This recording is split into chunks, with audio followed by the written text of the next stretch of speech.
Okay, so for some reason, my camera just stopped recording. So, um, and I started to make the conclusion of the video, but I realized that just making, that first video and that conclusion, I didn't have much else to say on the lunar tones, the 13 lunar tones here. So I figured, why make a part one that's like 40 minutes long and then a part two, which is only like a few minutes long. So, since I started getting into the solar seals, I figured I'd make both of these videos of the 13 lunar tones and the 20 solar seals, part 1 and part 2. So, before I get into the overtone pulsars, which requires information about the solar seals, let's just go back to the basics of the solar seals. We've already went through the basics of the 13 lunar tones, so let's talk about the basics of the 20 solar seals, and then we'll get into more of the details. So, the 20 solar seals, unlike the tones, which are qualities or versions of information, these are the symbols or the signs. In a lot of ways, the false zodiac that a lot of people unfortunately follow, like the zodiac signs, these are signs. They're symbols, they're archetypes, they're personalities, right? They're the process of consciousness, of personality and archetype. So, and there's different ways to view the solar seals, but first let's get into describing each of the 20 and kind of go into the different qualities of each, and then we'll get into some of the details regarding how this matrix can be seen in different ways. So, beginning with the first solar seal, Red Dragon. The Red Dragon is the number 1, so it's about birth, nurturing, and being. It's all about everything being unified, and it has the power of being because it is the primal creative force. It just is, right? When we receive energy or signs pointing back to the Red Dragon, it's essentially telling you of a time of creation, and it's like a very motherly nature. It's about nurturing and giving birth and creating, and just essentially being in and of itself. And like I've mentioned in previous videos, the color sequences of the 20 solar seals go in the alchemical process of red, white, blue, and yellow. So you have rubedo, albedo, negredo, or for the blue, and then the centrinitas, or the yellow.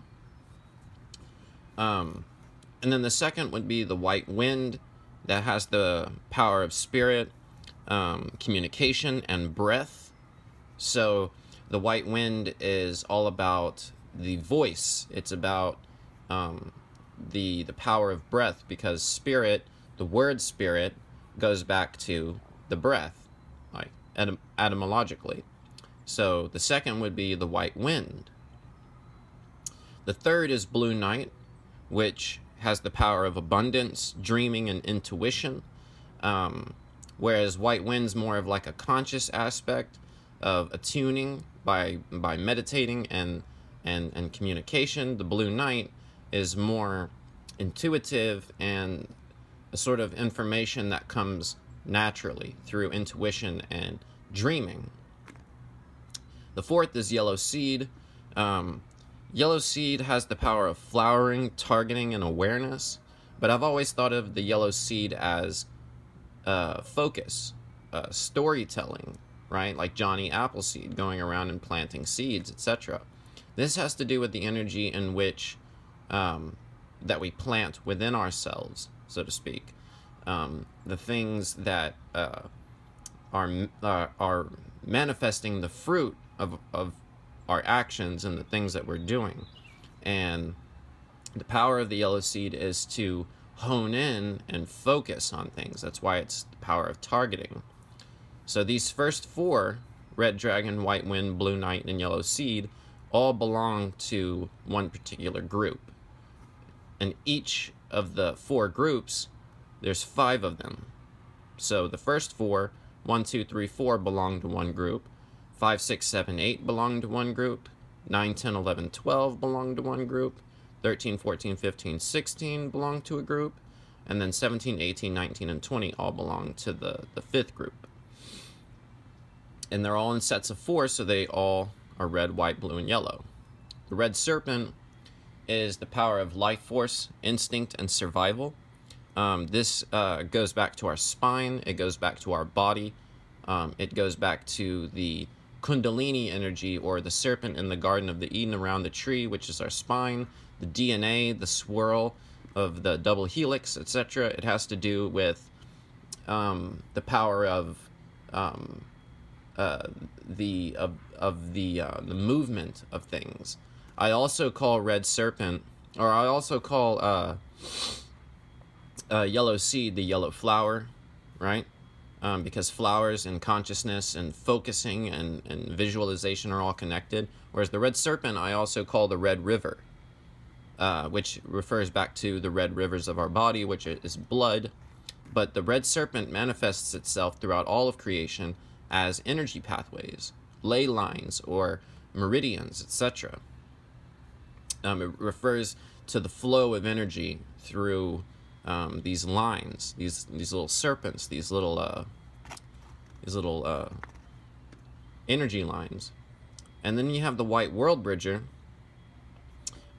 which has the power of death, equalizing an opportunity. I reconnect these back to the bones of our body, which act as sort of bridges from one part of our body to another.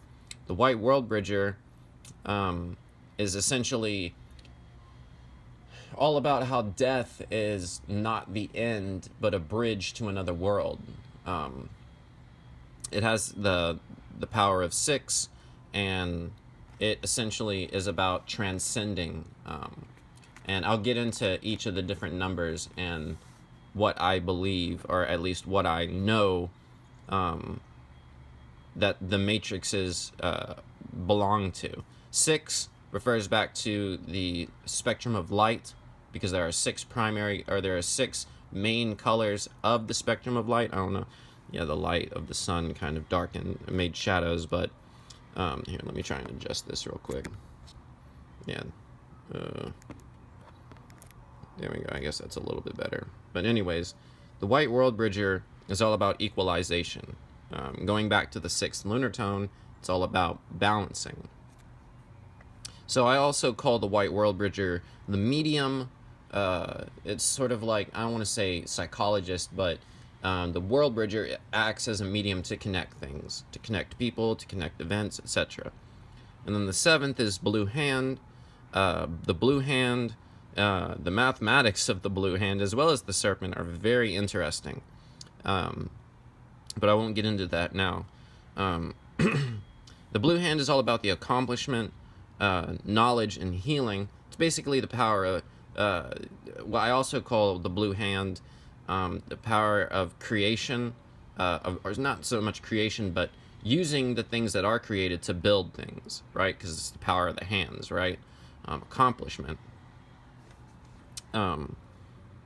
And I also call the Blue Hand the architect, because it has power. It represents the power of power, using your hands to act in the world. And then Yellow Star, number 8, is all about art, elegance, and beauty. It basically refers back to the beauty of creation. It refers back to the art that we produce, right? And the elegance of how all the different life forms kind of flow together. That's why the number 8 connects back to the analemma, the ecliptic, the figure 8 circuit, right? That's why it's the Yellow Star, because it refers to the firmament with the stars spiraling around forever and ever into infinity, which is why it's number 8, because the infinity symbol is the number 8 turned on its side. The Red Moon, again, me telling you that what I know to be the truth, the moon is the mono, which is the one, which is the earth, so the moon is the earth. And I'll get into the distinction with Luna here in a minute when I get to 9 doubled. But the red moon has the power of flowing, purifying, and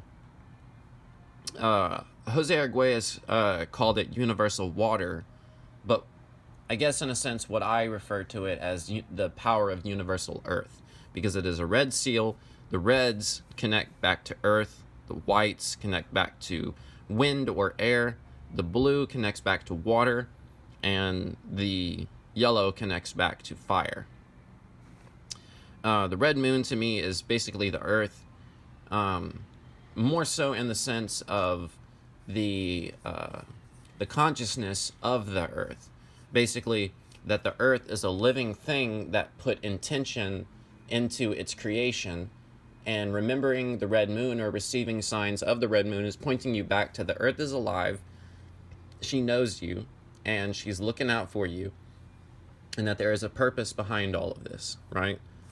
That's why the ripening of the yellow star feeds into the initiation of the red moon. And the number, out of the 20 solar seals, 10 and 11 are in the very center. So this is key. You have the number 10, which is white dog, or as what I like to call it, the white wolf. It just sounds much better. Especially when you're telling, like, say, a female, oh, you're a white electric dog, or, you're a white magnetic dog. It tends to sound better when you tell them you're white electric wolf for some odd reason. But wolf backwards is flow, going back to the red moon. So basically it's the refinement of personality of the earth manifested in the spirit of the dog or the wolf, and the dog just has undying loyalty towards its friends, and I don't want to say owner or master, because nobody owns or masters a dog, but they're their friends. And the white wolf has the power of heart. And I also believe that the white wolf has the power of music. So they act as like, and I believe the original meaning of the word muse goes back to somebody who produces music, And then you get into 11, the blue monkey, which I also changed the name of blue monkey to essentially blue mage, or like blue magician. Jose Arguelles was a blue spectrum monkey himself, and he also synonymized it, if that's a word, with the magician, so to speak, because the power of the blue monkey is magic, playfulness, and illusion, right?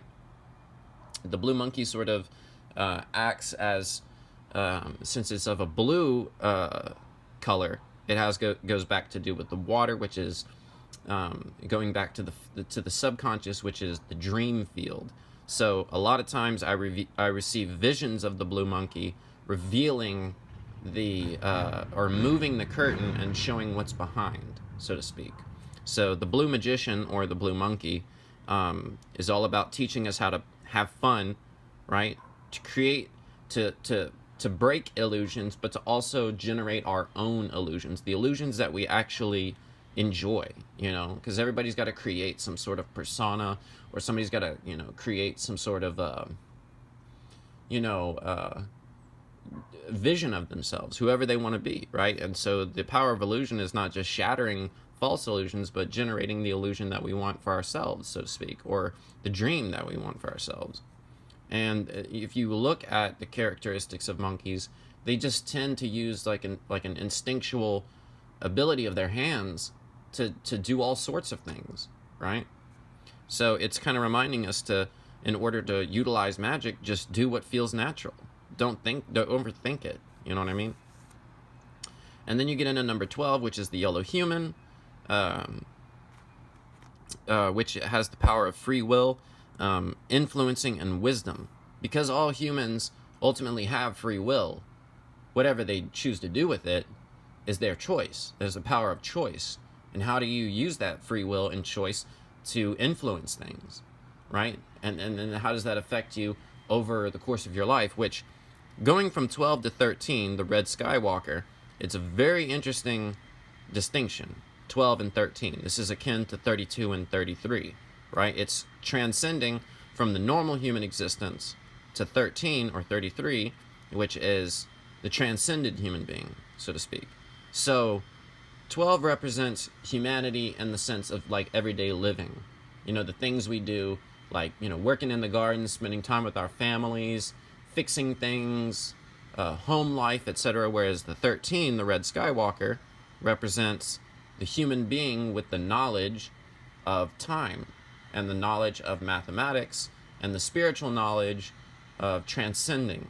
So 13, the Red Skywalker, which I also call the Red Mountain or the Holy Mountain, looks down from on high, walking the skies, and explores all these different facets of knowledge and has awareness and wakefulness of how all this functions.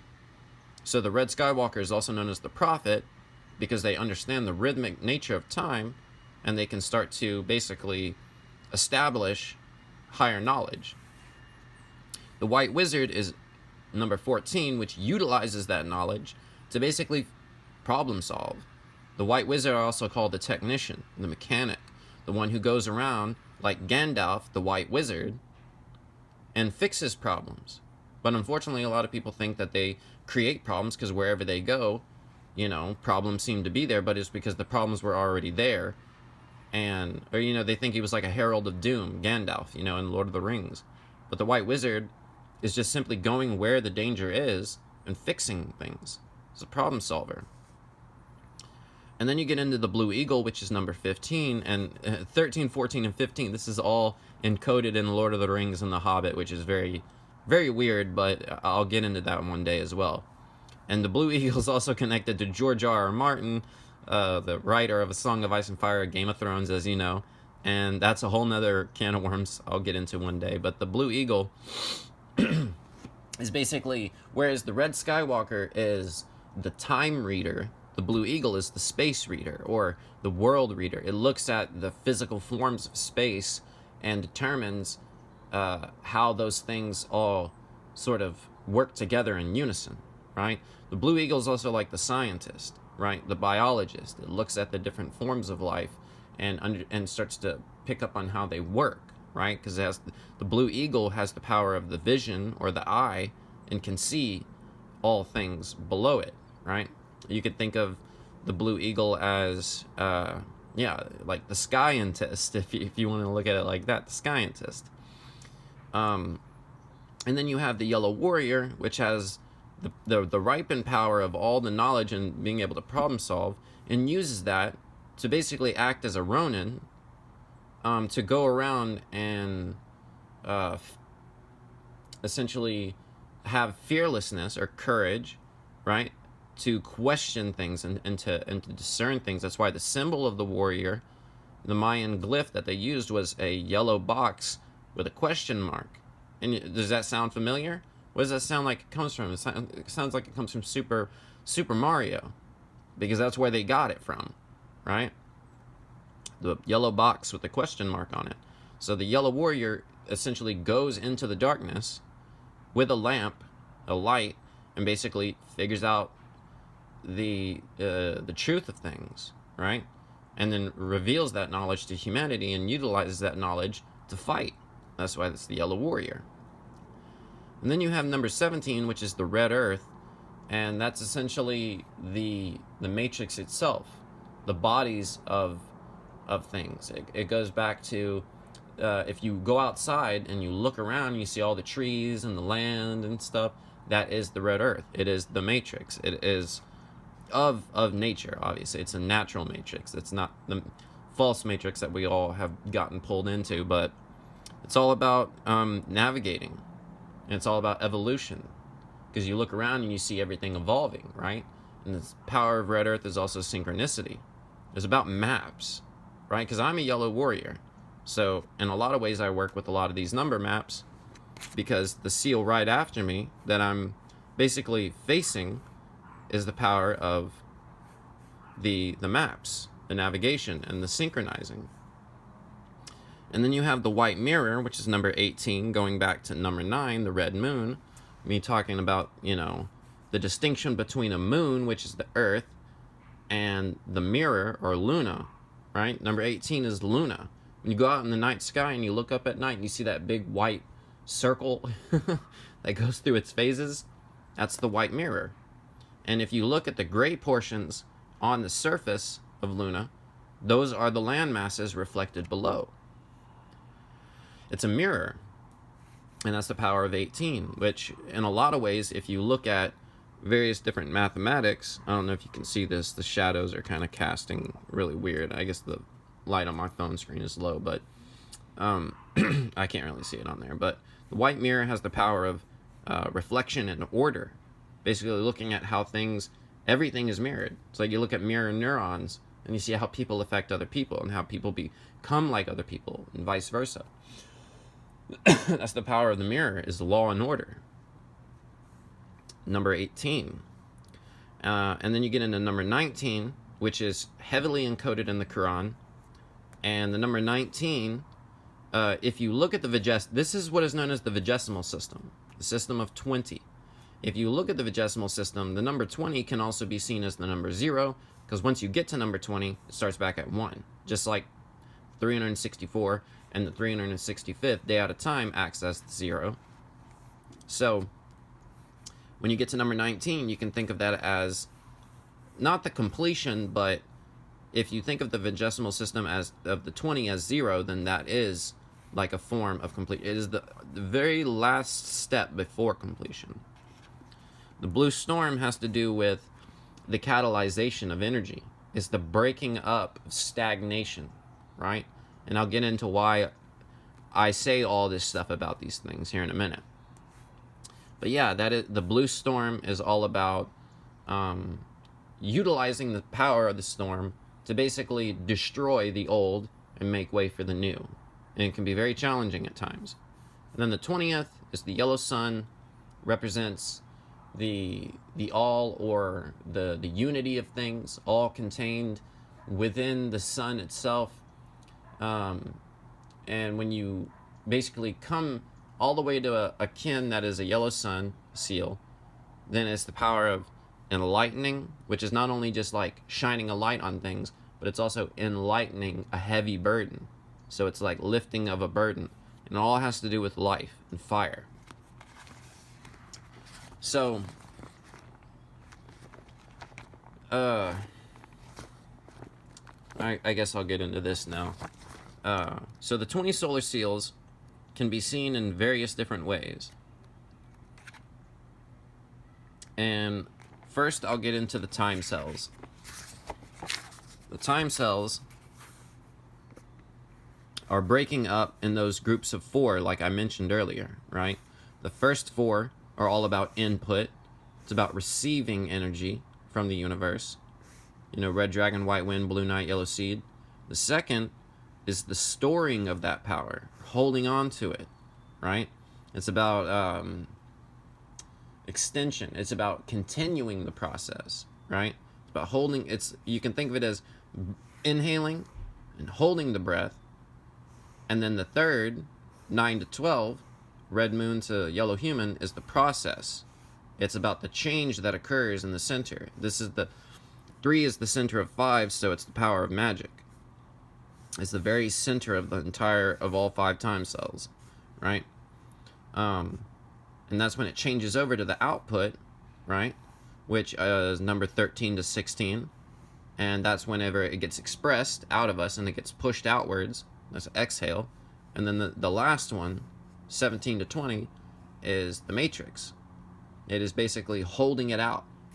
And when that energy radiates outwards, it'll eventually, ebb and flow and come right back to an input, right? Sorry, I'm trying to reposition. So that is the sequence of the time cells, right? And then, so you get into the earth families down here, which again, I think I mentioned this at the end of the last video. I can't remember if it was that second part that I deleted or if it was at the very end, but I'll just go over it again. These group the dot bar notation, right? So the bar family would be all the ones that have the bar at the top, which is 25, 10, and 15, right? They all end with 0 or 5. So the yellow sun, the red serpent, the white dog, and the blue eagle. That's the polar earth family. I can't remember if I mentioned. Oh yeah, I did. So yeah, going to the end of the last video, these are the Earth families, right? And I won't mention. I'll make a separate video on pulsars because I want to include the one that I was mapping out not too long ago. So to get to the last part of the solar seals, we'll get into the oracle, right? The oracle is essentially the energy of somebody's galactic signature, right? So this one here in the center, that was the galactic kin that you were born on. So like, take for instance, if you were, say, number 1, red magnetic dragon, right? Your tone would be 1, and your seal would be number 1, right? That is your destiny. That is who you are. It is like the blueprint of the archetype of your soul. And so when you see the number 1 appear in your life, it's pointing back to you, right? Or if you were kin 131, you would be blue magnetic monkey. So every time you see the number 131, it's pointing back to who you are. Now going here on the right position, you have the analog, or the support. It is a seal that supports you. This is the guide above you. It is the thing that guides you in life. This is the antipode. This is what challenges you. This is what makes you stronger. And then this is the occult, which is your secret power, something that comes natural to you. You don't got to think about it. It's something that's programmed into you. It's something you're really good at, and yet you don't even know why, right? So each of the different seals will fit into particular positions based on their relationships. So first, let's get into analog, right? Let's first get into analog. Every seal, so if this were Red Dragon, will have a different seal that acts as its support partner. So if you were Red Dragon, you would be supported by White Mirror. So if you were a Red Dragon, every time you come across somebody who is a White Mirror, y'all are support partners. Y'all help each other out, right? You are allies. Now, I'm going to skip the guide, but going into the antipode, if you were a Red Dragon, your antipode would be Blue Monkey. The Blue Monkey challenges the Red Dragon. And the one key to remember that is that all antipodes are 10 away from each other on the chart of 20. So if you're number 1, the one that's 10 away would be 11. Let's say you were White Wind. 10 away, that would be number 12, Yellow Human. If you were 3, Blue Knight, be Red Skywalker, number 13. 4, 14, 5, 15. 5 and 15 is a very interesting dichotomy, because if you were number 5, Red Serpent, your antipode would be number 15, Blue Eagle. And as we know, like say the symbol for America, a lot, and many other countries, is an eagle holding a snake in its talons. Not so much nowadays, they've changed it, but a lot of older symbols, it would be an eagle holding a snake in its talons, right? And that just gets into like why the blue eagle is, has been groomed and boosted to be this great thing, and then we look down on the serpent and we step on it and treat it like crap. And yet, while a lot of like satanic people utilize the serpent as like their symbol, right? So it's like the serpent ruled Lower Egypt, right? It was a reptile because it represented the tile, right? Because it's on the ground. That's why going back to red is the earth, the blue is the water, which is not only the oceans, but it's also the sky, right? The firmament, the waters above. So again, you see how this is revealing information just by looking at the structure of it? If you were World Bridger, your antipode would be the warrior, right? And World Bridger is also the skull, is death, right? It's the crystal skull, represents bridge into another world, death. So if you were a warrior like me, your antipode would be death.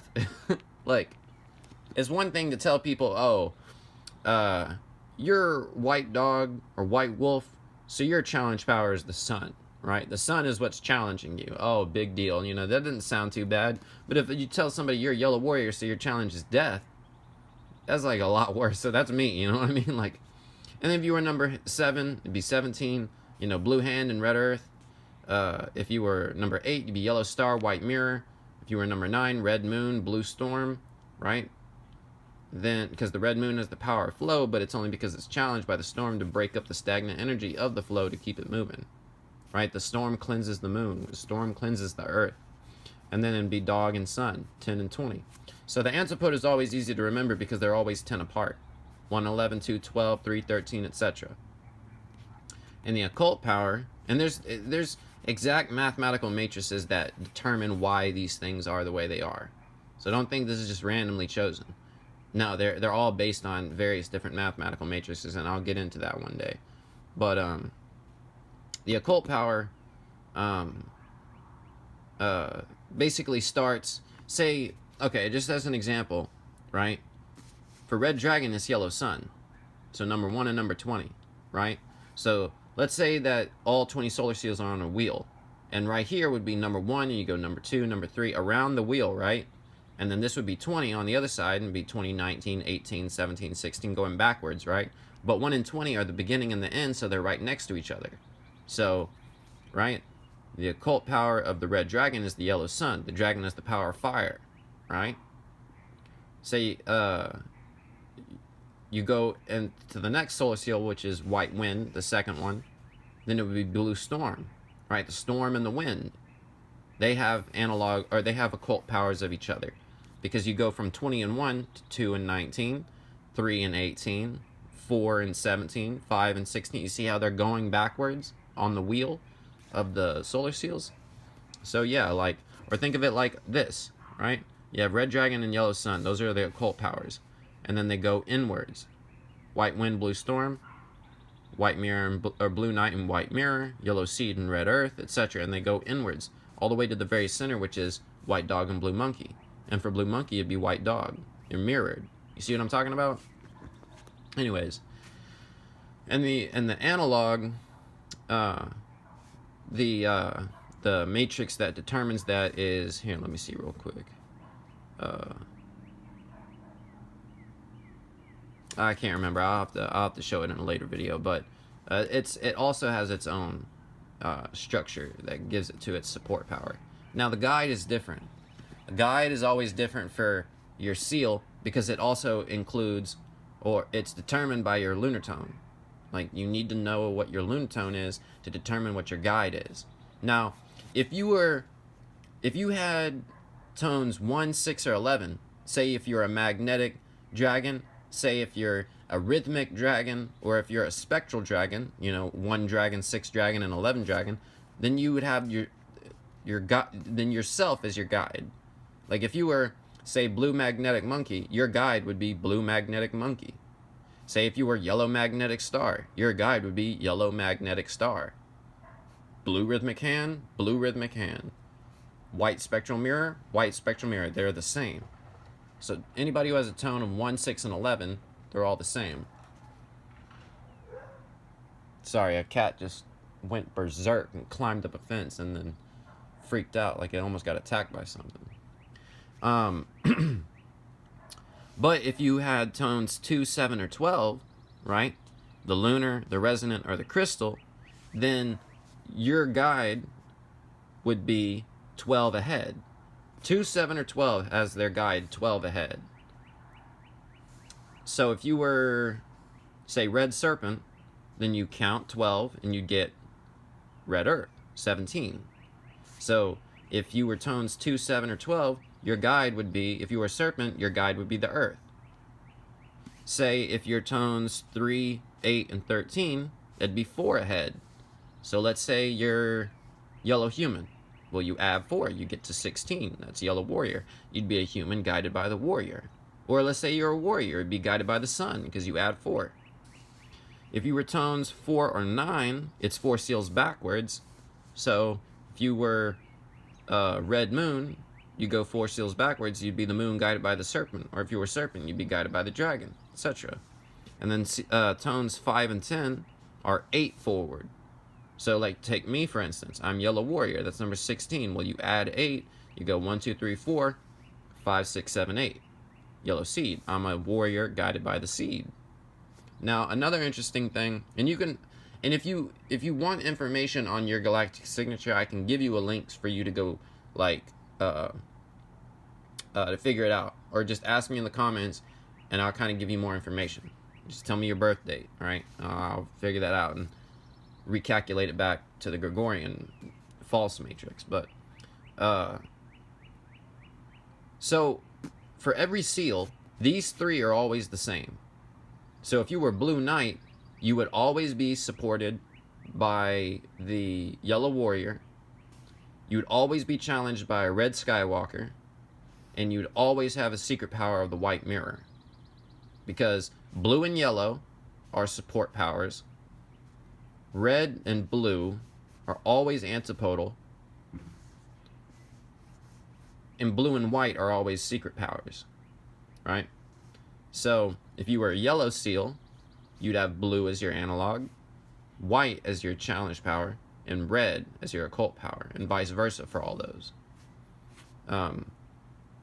And I'll probably describe the color matrix at some point and how they all interact with each other. But again, this is all just kind of determining your galactic signature, right? Now, the tones, you also have, because you have specific kin that fit these positions, right? So if you were kin 1, red magnetic dragon, then your analog would have these 3 all share the same tone as you. So if you were kin 1, red magnetic dragon, then your analog would be white magnetic mirror. That's kin 118. So kin 118 is your support power.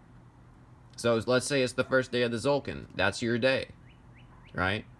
And then when 117 days later on kin 118, that's a day where you support that energy. You support that. Your guide would also be you, which is kin 1.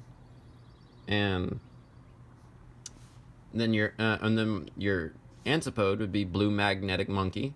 So on kin 131, blue magnetic monkey, that'd be a day where you get challenged, right? Every blue monkey day would be challenging to the red dragon, but specifically on magnetic, because that's your tone, right? Now, the occult is different. The occult, okay, so the guide is dependent on the tone, but the tone of your occult is dependent on your tone.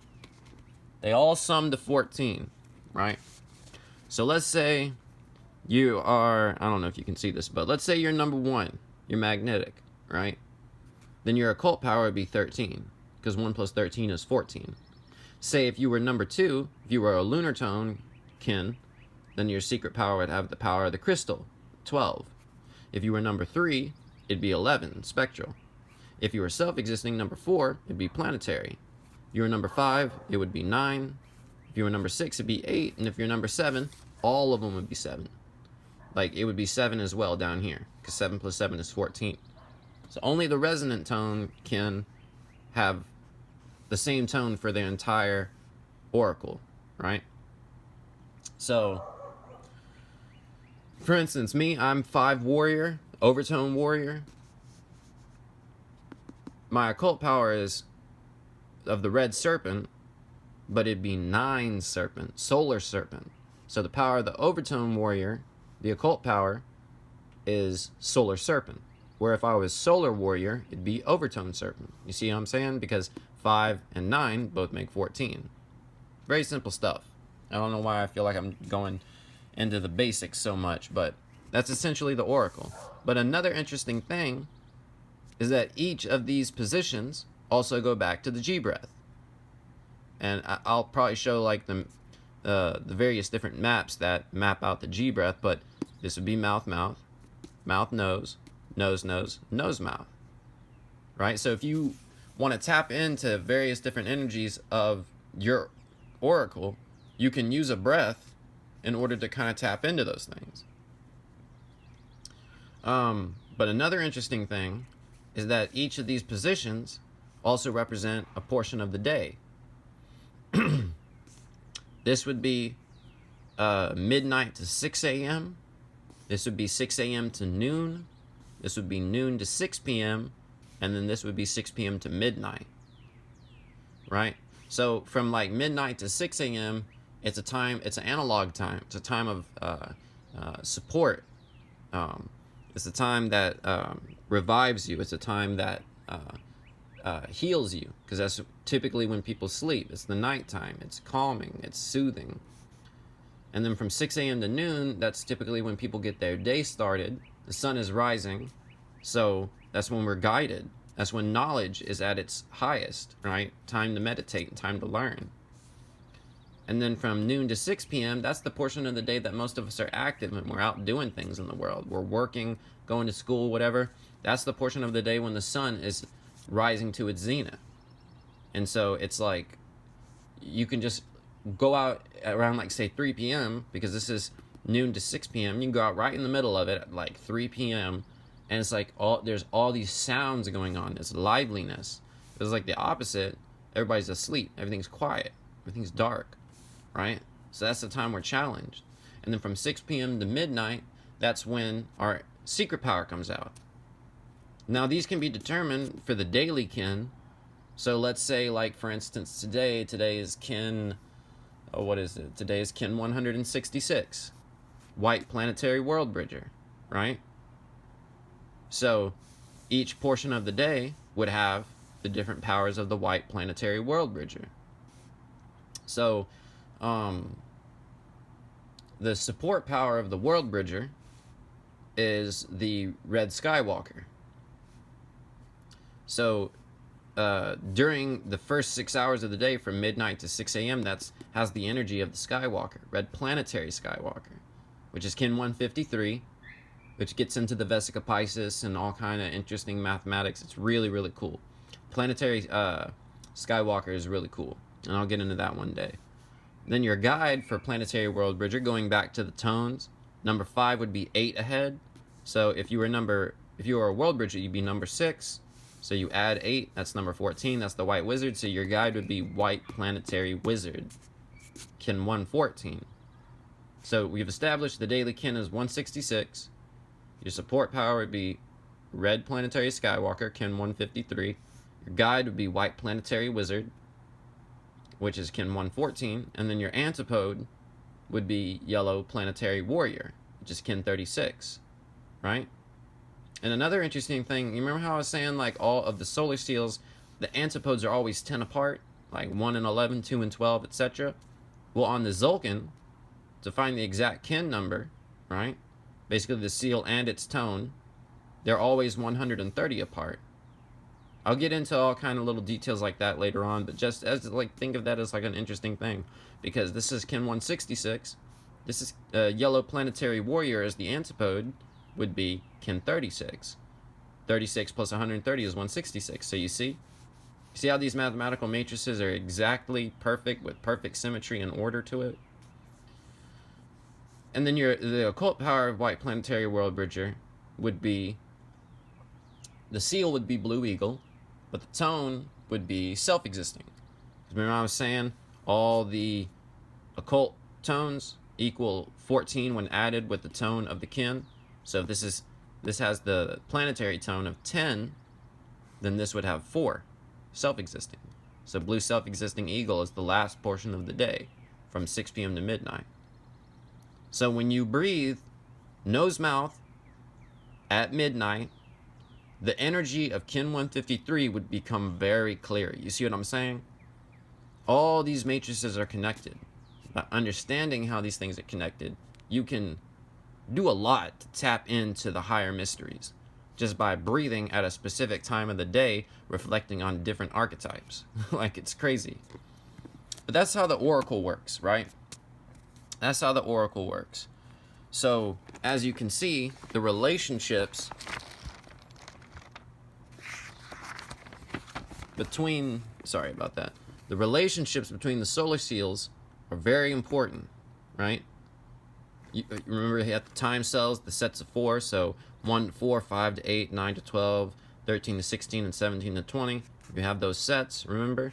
Then you have the color sets, right? So all the red ones, right? You have all the white ones, all the blue ones, all the yellow ones, etc. If you were to, you know how like people talk about like the zodiacal wheel, right? And you have this wheel of 360 degrees, and you place all 12 of the zodiac signs, right? Say all 4 of the fire elements, right? They're all making a trine, or all 3 of the fire signs would make a trine, because you have Aries, Leo, and Sagittarius. Those are the 3 fire signs, right? Cardinal fire, fixed fire, and mutable fire. And if you were to draw a line connecting all the fire ones, you'd make a triangle. But if you were to like take the modes, all the cardinal signs, so you have cardinal fire, cardinal water, cardinal air, and cardinal earth, it would make a square sort of thing. Well, the same thing can be done with the 20, right?